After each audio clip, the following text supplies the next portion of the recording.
Eat it. Oxygen. While we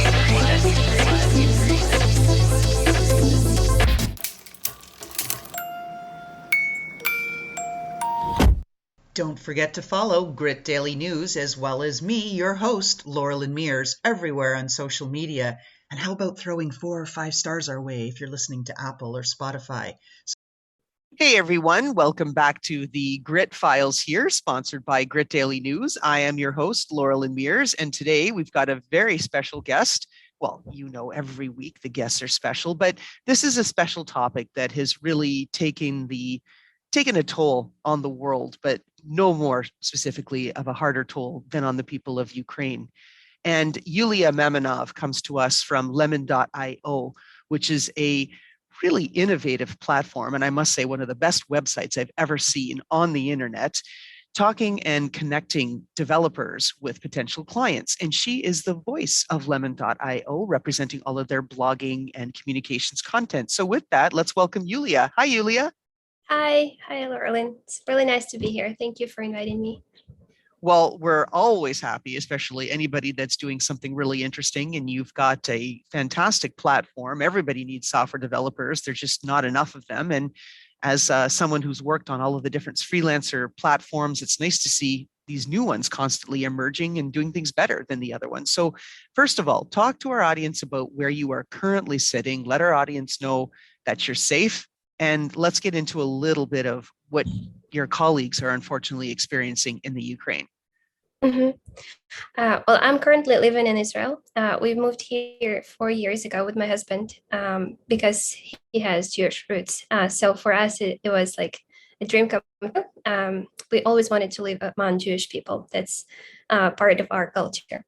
But unfortunately, my colleagues are mostly now scattered throughout Ukraine. Some of them are abroad, but they are in Ukraine. And they are, well, some of my team members are in the, what we call them hotspots, like the cities that are currently under Russian forces, and they are going through horrible times. Our company is helping to evacuate them and to take them to a safe place, but it's not always possible because like the Russian troops are not letting the humanitarian like corridors, like they don't let them go through that. So most of my team is safe, but there are people that we are worried about, and it's really difficult to see what they're going through. As someone whose grandparents are from Ukraine, and having been watching the atrocities on the news like everybody else has, it's mind-boggling. And what's even I find more upsetting is that some of the major newspapers, after about 7-8 days, they stopped featuring it as the headline story. It's like, oh, people don't want any more negative news. Let's just not talk about that war of bloody aggression. It's over there, right? Yeah. And I'm mortified, like where humanity is going with this. And we're not going to make this a political webinar, but I just wanted to get your views and perspectives on what it's really like as you're directly connected with people who are on the inside and fighting to get out. My father is actually, he has joined Ukrainian Defense Forces. So right now he's in a hotspot somewhere in the northeast of Ukraine. He's not allowed to share details, so that's all I know about him. And I only get to talk to him every, like once in 5 days. He would just send me a message that he's alive. So that's all I know about my father. But he's not a professional military person. He just couldn't stand idly by watching how invaders come over and do horrible things to civilians, to children, to women, to defenseless, to those who are most defenseless. So he joined the forces, and so it's really close to my heart. It's not just like a hypothetical situation. It's something that is very, very raw and painful. And also my CMO, Eugene Lata, he is also in Ukrainian Defense Forces. He's helping in the south of Ukraine, in in Odessa region. He's safe for now, but they also started bombing Odessa right now. So it's like safe is a very relevant word right now in Ukraine. His is not occupied, but it's still not very, it's not safe as much as we want it to be. But yeah, the good thing is that I've seen through these difficult times, I've seen so many inspiring things about Ukrainians that help me go through it with, like every day. I've seen that a lot of companies, they are supporting and they keep paying salaries to all those who decided to join Ukrainian Defense Forces. So for instance, my company is paying full salary to our CMO and another developer that joined our army and went to defend our country. So we are paying their salary in full, even though they're not here working. They're doing the most important job there is. I've seen a lot of companies and just civilians volunteering and doing incredible things. I know that a lot of my friends, they are helping evacuate people from the hotspots, from under those occupied cities. They're risking their lives just trying to get people to safe places. And I know dozens of people, and they're incredible. And I know I've never seen Ukrainians as united as they are right now. And they are donating, volunteering day and night, and they keep working, which is also very inspiring to me. That I knew that we are a very strong and resilient nation, but right now it strikes me how much that is true about us. And I think all of the Ukrainians that can work are working. And it is like our new reality that sometimes we would have to pause our meeting because one of the team members has to go to the shelter to hide because the sirens are going off. But we are we're still working, we're here, and we're determined to keep Ukraine afloat, not to let it sink because of all the bad things Russians are doing in my country. So yeah, I think that's very inspiring. It's just, I guess that's the only way to try to do this, is to try to find some silver linings and bright spots in something that is otherwise horrible. Like you say, that notion of safety, well, I think that goes out the window when you talk about people at their most vulnerable. Who can be more vulnerable than a woman at the time she's given birth? And that safety was denied of her. I mean, you can't stoop lower. No. Yeah, it's like with every new day, we get to open new doors to more horrible things, because our defense forces are liberating new cities that were under occupation, and now they're seeing these horrible scenes of people with their hands tied, shot dead in their head, and they're just scattered all over the streets. No one even cared, the occupants didn't even care to bury them. They were just, it feels like it's like a concentrated evil. I can't find a word to describe what I feel when I look at these scenes and what I think of the people that did that to my people, to defenseless, unarmed kids. It's just really, it's really heartbreaking to see that happening. But yeah. And like I say, this just in the nature of this podcast, it's, this is a place we haven't gone before. We've spoken with several other women who have been victimized by Asian hate and other prejudices and things, but this is a whole other level of atrocity that unfortunately the world has to have a reckoning with, and particularly the people of Ukraine. So what are the ways and things that we can do to be able to support Ukraine right now?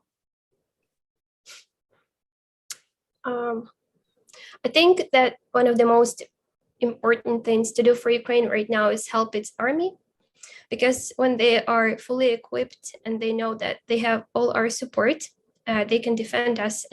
And this way we can prevent so many new atrocities. We can prevent so many new lives taken, houses destroyed. So many people don't have a home anymore. My friends have nowhere to go to. They are right now in the west of Ukraine or in Poland.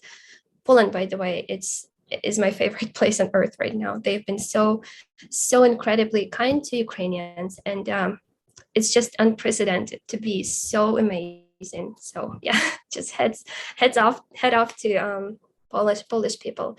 But my friends have nowhere to go back. They don't have a home, and in order for that to not happen to other cities, I think one of the most important ways people can help is help us equip and support our army, and support Ukrainians financially through some local charities, not through some big like American Red Cross or any other, like big international organizations, but through some local ones that can address specific needs of specific people without paying for, comfortable offices and everything else. So like I know quite a few of such charities, and me and my husband were donating everything we have to these charities just to help people in need right now.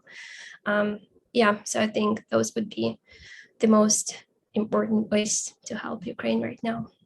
In the podcast briefing notes, what we'll do is, if you'd be willing to send us a few links of trusted Ukrainian charities that people can make contributions to, I think that would be wonderful. And not that this subject, like I said, it's a challenging podcast, right? We're here to talk about founders, we're here to talk about people with an entrepreneurial spirit, and yet how do you move forward in all of this? And maybe this is probably putting you as a writer at the apex of your ability to find resilience, dig in, and still try to be creative, given everything that's going on to your coworkers and family members, your father who's fighting to support Ukraine. How do you dig in and find that creative juice to keep it going? What do you do, Yulia? I would say that I found out that wrath is a very productive emotion for me right now. I feel it's not anger anymore, it's wrath, what I feel. And so it really helps me stay motivated, no matter how odd that might sound. But just the feeling of so much unfairness happening to my Ukraine gives me so much desire to help rebuild it and to help support it financially by bringing in new clients, by making more companies in Ukraine succeed. I think that would be one of the things that help me keep my creative juice flowing. I know that maybe any other time this would sound crazy even to me, but I noticed that's what helps keep working and be productive. And also, I think I understand the need and importance of me working and supporting my company, because I know that Lemon.io is a place and the primary income source for many, many people, including my colleagues and our freelance developers. And so I feel responsible to help them have a job at this, amid all this turmoil. I want them to have a job, so that would be one thing they didn't have to worry about. And so whenever I feel like I'm discouraged or I'm emotionally drained, I think of those people, and I feel like I'm in a safe place right now, and I can do so many things to help promote my company so that a lot of people would have bread and butter and roof over their head. So I think I had to reevaluate all my values and my attitude to work. Before, it was something about being successful and becoming the best content writer or whatever I could be in my profession. But right now it's more about responsibility over the lives of other people that I can help with what I'm doing. Well, it's easy to shift into that place, right, where it's a matter of we, not I anymore, because you're united by such a dramatic set of consequences that there's no opportunity for anyone to stand alone, right? You do have to be united and find a way to make things forward as we. And I Yeah, guess that's that's true. that's the shift that you're talking about. So let's talk a little bit about lemon.io, because there are numerous developer platforms out there, right? All kinds of things, and from TopTal, Upwork, Freelancer, Fiverr. I mean, I just named 4 off the top of my head. Mhm. I'm sure if I thought about it, I could probably come up with 5 or 6 more. So Yeah. let's be a little creative and have some fun here. You're a content marketeer, as am I. We're creatives. Let's figure out a way to elevate this. So if you were to explain to me, and Mhm. I'm an alien, I just landed on planet Earth in your house, and you're saying lemon.io, because like the website says, we're not a software development company, we're not a dev shop, we're not a head shop, we're not a well, what are you? Explain it to me. I'm an alien and I'm really confused. What is lemon.io? I think to an alien, our company would be very close. Because we call ourselves, like the place for developers, we call it Lemonverse. And we try to play around with this Illuminati and like, I don't know how to explain it, like an atmosphere, to create an atmosphere for developers that they would feel like they're very unique and very cared for and very special.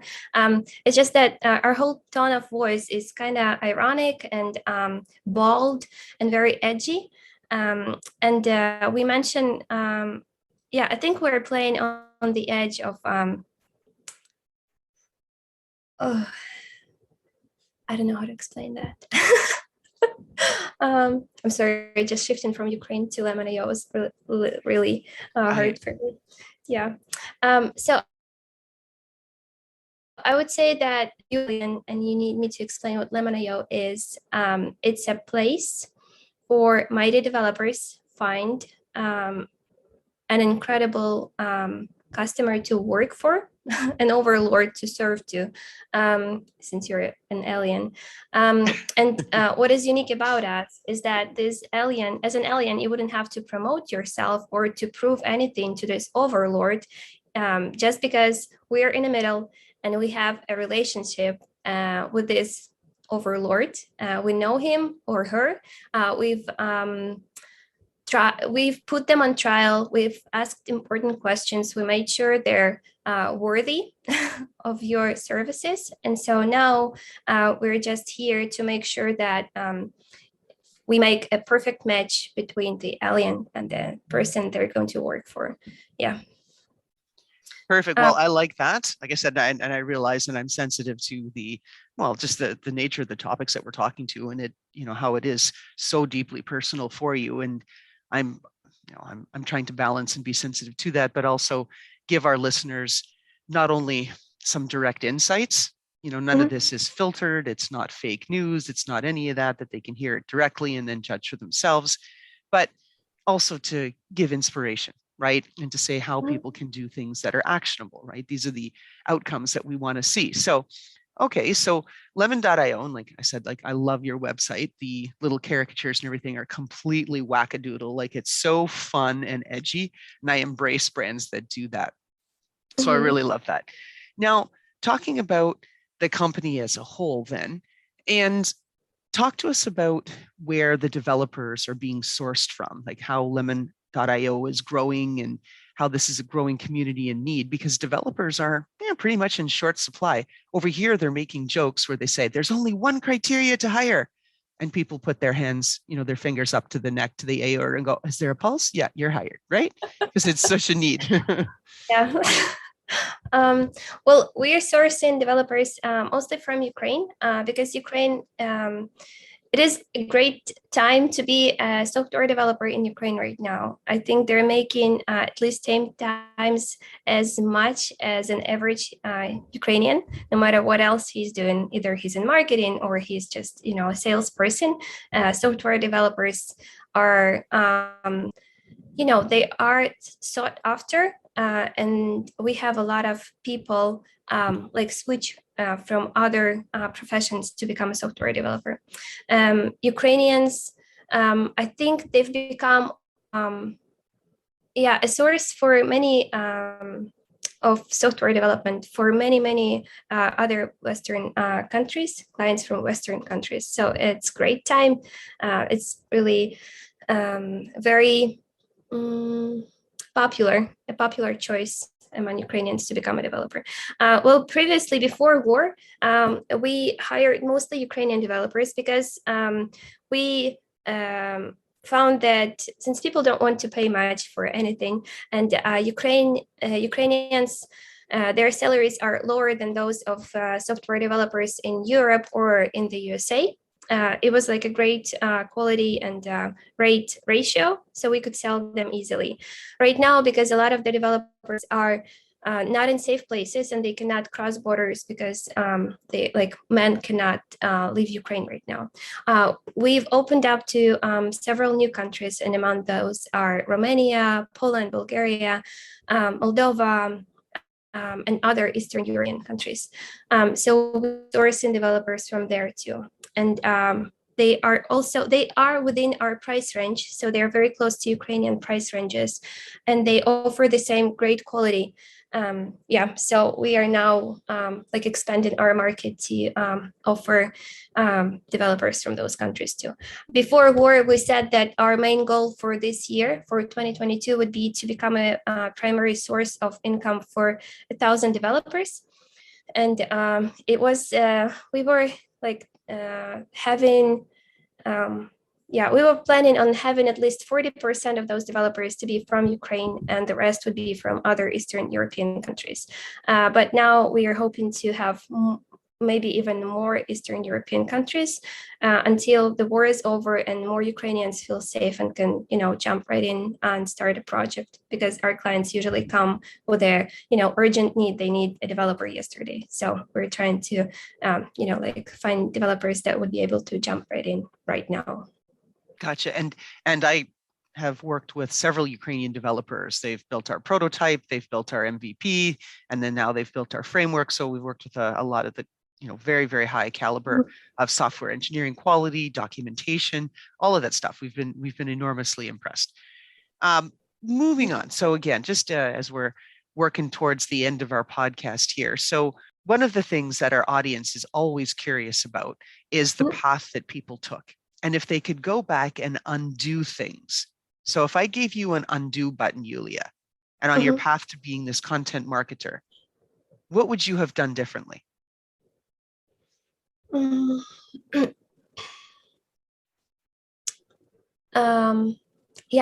not sure there is something I would do differently, because every step of the way was very helpful to me right now.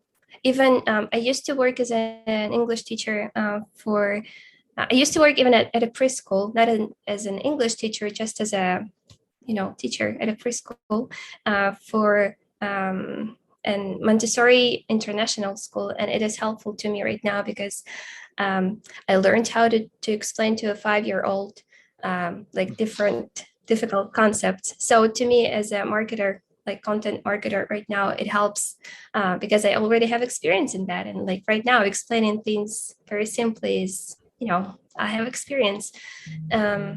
I think everything I did on my path was moving towards content marketing. So I don't think there would be anything I would change. Probably I wouldn't work as a support manager because I had night shifts, and it was, there was probably one position that was completely irrelevant to what I'm doing right now. But the rest, I feel like they've helped me grow. And it was every step was a very logical step for me to keep growing in my profession. So, yeah.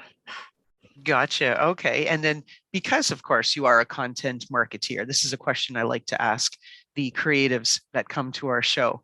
If you were going to write a headline, Yuliia Mamonov, ... What is your headline? What do you want your headline to be? Either describing where you are now or aspirationally where you're headed. Yeah, it's a very good question. I've never thought about it. I think one thing that immediately comes to mind, it's not really profession related, but I would say Yuliia Mamonov lived her life well and meaningful. I think that's what is important to me. So every job that I have and everything I do in my life, it's important for me that it makes sense and that I bring meaning and that I help other people. It might sound cliche, but I think it's the first thing that comes to mind. It's really important to me not to regret anything I did, and not to think that I've wasted my life and I didn't have impact, and I didn't have a chance to help someone change their life. I think that would be it. Well said. And I can't imagine any more higher calling now than getting the word out about lemon.io to help the developers in the Ukraine and help to just bring not only awareness, but money and food on the table through money and through access and through means to continue to support the Ukraine as it will emerge from this horror one day and then move and rebuild, right? And rebuild back better. That is what we are all wishing for. So last question here. This one is fun. Not that some of the other questions haven't already been fun about your headline and whatnot, but this one's really fun. So I always like to ask people, if I got a peek into your closet and there was a pair of footwear there that spoke to us about your personality, it embodied and personified who you are, Yuliia Mamonov, content marketeer for lemon.io. What is that footwear we're looking at and why does it represent who you are? I think my thrifted Nike shoes, because I would say that I'm always ready to jump right in. I think it says something about my personality, that I'm always up for a new challenge and I'm always ready, and I have them ready by the door to just jump right in and do something new and exciting. So I think, my thrifted Nike shoes would be, a perfect answer to that question. And also they're thrifted because I'm not really materialized, especially after the recent events and the war in Ukraine. I think things just lost their meaning and it's not important anymore. So I think that is also an important part of. I can see you in your thrifted Nikes right now. And it sounds like the perfect fit. So with that, I want to say thank you very much, Yuliia Mamonov, content marketeer and voice of lemon.io. And for all of you listeners out there, hear what she's saying. Take a look at the links we're going to provide in the podcast briefing notes.